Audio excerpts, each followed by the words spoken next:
Hello mga friends, halos karon usap namin magtulong sa LTO. Ito naman pila din. Cut ni nag-renew ni business na ako kay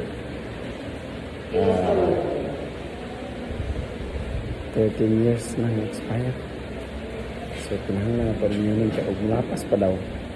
Mo ilang sulti sa sulod. Di na pwede pa ma-extend pabalik sa uno. So mga atong paningkamutan karon kay nakauli man ta. Ato ging renew. Kaya ako nagtabang sa ato. Di ba? Kung balik sa uno dako na nga gasto. Yung renew ra. So na may karon pwede dun sa mga friends and coworkers.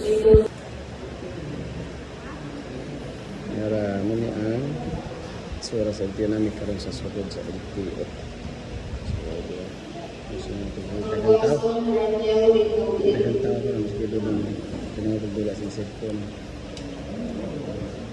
Ano sa kaya panahon mabalik dyan sa Thailand lisensyado na ta din sa Pilipinas o sa Thailand. Oh, bye LTO. Salamat Lord, bisag nahapunan tibok adlaw na sa LTO gyud, nahuman ra gyapon. Thank you Lord. Okay na akong lisensya sa Pilipinas. Updated na.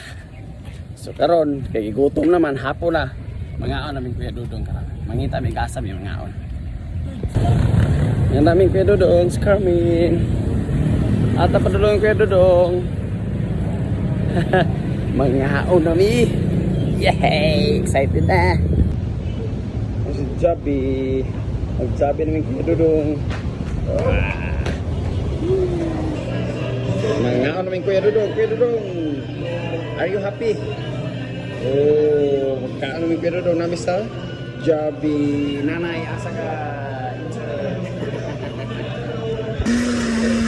Mas Kuya Dudong. Mag-shake na ba shake? Mag-shake shake. Gusto kamatikyo. Banana kyo. Soron. Pwede kan sino pa? Gusto pili lang. Soron. Pwede kan sino pa? Gusto pili lang. Mamalingki sa minsa Kuya Dudong. Namin sa merkado. Susuroy.